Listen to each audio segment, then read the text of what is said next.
BBA, BCA, BCom computer కోర్సులో 100% placement లభించే ఏకైక డిగ్రీ కాలేజ్ కూకట్పల్లిలోని i3 డిగ్రీ కాలేజ్ 83672152. ఇప్పుడు ఆస్టియో ఆర్థరైటిస్ ఇది ఉన్న వాళ్ళకి చాలా కష్టం అది ఇది అని కొంచెం అంటే ఈ టర్మినాలజీ వాడుతూ ఉంటారు కదా. అసలు ఈ ఆస్టియో ఆర్థరైటిస్ అంటే ఏంది, ఎలాంటి వాళ్ళలో వస్తూ ఉంటుంది, అసలు మోకాల్లో గుజ్జు ఎందుకు పెరుగుతూ ఉంది, దీని గురించి మాట్లాడదాం. అంటే మోస్ట్లీ ఆస్టియో ఆర్థరైటిస్ అంటే ఏంటంటే ఇది ఏజ్ రిలేటెడ్.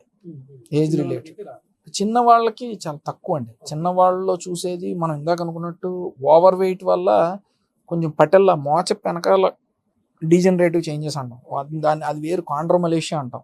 అది జనరల్లీ అక్కడ వస్తుంది. ఈ ఆస్టియో ఆర్థరైటిస్ అనేది 45-50 దాటాక మోకాల్లో జిగురు అరిగిపోవటం అనేది తగ్గిపోవటం అనేది చూస్తూ ఉంటాం. అది వీళ్ళలో వచ్చేది కొంచెం ఏజ్ పెరుగుతున్న కొద్దీ.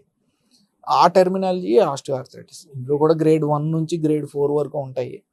సో దాన్ని బట్టి మనం ట్రీట్మెంట్ ప్రోటోకాల్స్ అనేవి చేస్తూ ఉంటాం. ఈ మోకాలలో గుజ్జు అరిగిపోయేదానికి కొద్దిమంది మామూలుగా న్యాచురోపతికి సంబంధించిన వారు కావచ్చు, డైటీషియనిస్ట్ కావచ్చు, కొన్ని రకాల గుజ్జును ఉత్పత్తి చేసే ఫుడ్స్ చెప్తా ఉంటారు. ఉదాహరణకు వచ్చేసేసి ఈ బెండకాయ లాంటివి, ఇవి తిన్నారంటే మీకు జిగురు వస్తుంది, కాళ్ళల్లో కూడా కొంచెం స్ట్రెంత్ వస్తుంది. నిజమేనా సార్ అది? ఉంటుంది. ఎందుకంటే మనం ఇందాక కూడా అనుకున్నాము కొన్ని వెజిటబుల్స్లో క్యాబేజీ, బ్రోకోలీ, బెండకాయలు ఇవన్నీ ఏంటంటే సల్ఫర్-F1 కాంపౌండ్స్ అని ఉంటాయండి. ఓకే. అవేంటంటే న్యాచురల్ గా మన బాడీలో మన జాయింట్స్ లో ఫ్లూయిడ్ ని, గ్లూకోజ్ మైన స్ట్రక్చర్ ని కొంతవరకు పెంచుతాయి. సో పట్టే అవకాశం ఉంటుంది. మెంతులు, తర్వాత మహాబేర గింజలు ఇట్లాంటివి ఉన్నాయి, నేచురోపతిలో కూడా ఉన్నాయి. బట్ అవి ట్రీట్మెంట్ కాదండి. దేనికి కూడా అది ట్రీట్మెంట్ కాదు. మేబీ అవకాశం ఉంటుంది. సో మా వీడియోలు మా యూట్యూబ్ ఛానల్లో కూడా నేను చాలా పెడతాను. ఈ న్యాచురోపతి ఇది, తర్వాత మెంతులని, మహాబేర గింజలు నానేసుకుని అవి తాగండి అని.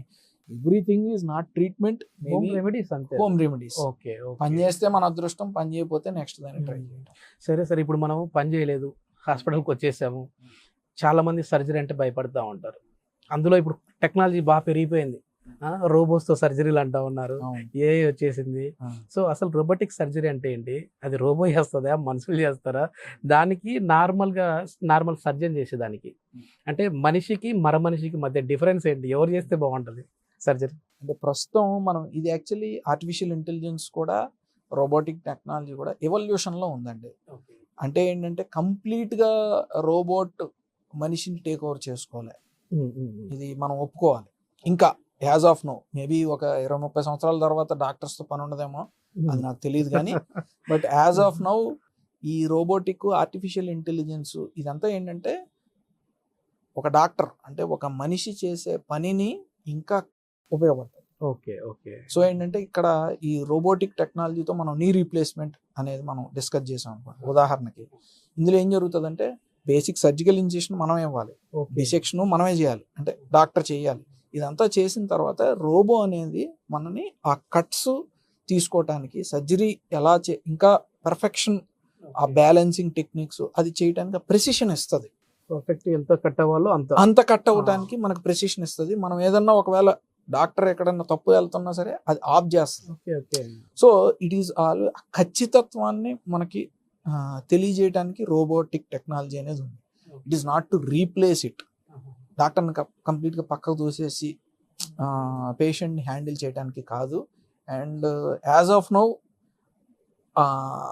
డాక్టర్ ఉండి ఆ ప్రెసిషన్ని మనం, రోబోట్ ఇచ్చే ప్రెసిషన్ని మనం యూజ్ చేసుకుంటే డెఫినెట్లీ పేషెంట్స్కి ఇంకా మెరుగైన రిజల్ట్స్ ఇవ్వడానికి అవకాశం ఉంటుంది. ఏఐతో ఫ్యూచర్ అసలు ఎట్లా ఉండబోతాము సార్? ఎందుకంటే అసలు ఒక 100 మంది పనిచేసే చోట 10 మందితో చేయించుకోవచ్చు అన్నట్లుగా తెలుస్తూ ఉంది. అదేవిధంగా మీరు చెప్పిన దాని ప్రకారం అంటే మెడికల్గా మాట్లాడతాం మనం. సో మెడికల్గా ఎట్లాంటి మెరాకిల్స్ రాబోతా ఉన్నాయి? Definitely AI.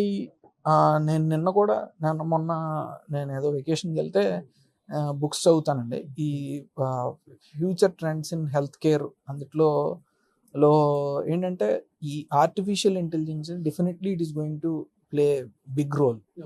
అంటే ఇప్పుడు ఏ చాట్ బాట్స్ అని అంటున్నాము, ఇవి ఏంటంటే పేషెంట్ గూగుల్లో ఇప్పుడు ఎతుక్కుని కంప్లైంట్స్ని పెడితే కనుక కొన్ని చాట్ బాట్స్ ద్వారా ఏంటంటే అవి మనకి ఏ కంప్లైంట్, ఏ డాక్టర్ దగ్గరికి వెళ్ళాలి, మీ కంప్లైంట్కి ఒక డీసెంట్ డయాగ్నోసిస్ ఇలా ఉండొచ్చు అని మనకి ఆర్టిఫిషియల్ ఇంటెలిజెన్స్ చెప్తుంది. మేబీ దానివల్ల ఏంటంటే మిస్డయాగ్నోసిస్లు తగ్గచ్చు, తప్పు డయాగ్నోసిస్ తగ్గచ్చు అండ్ వాళ్ళు కరెక్ట్ ట్రీట్మెంట్ తీసుకునే అవకాశం ఉంటుంది.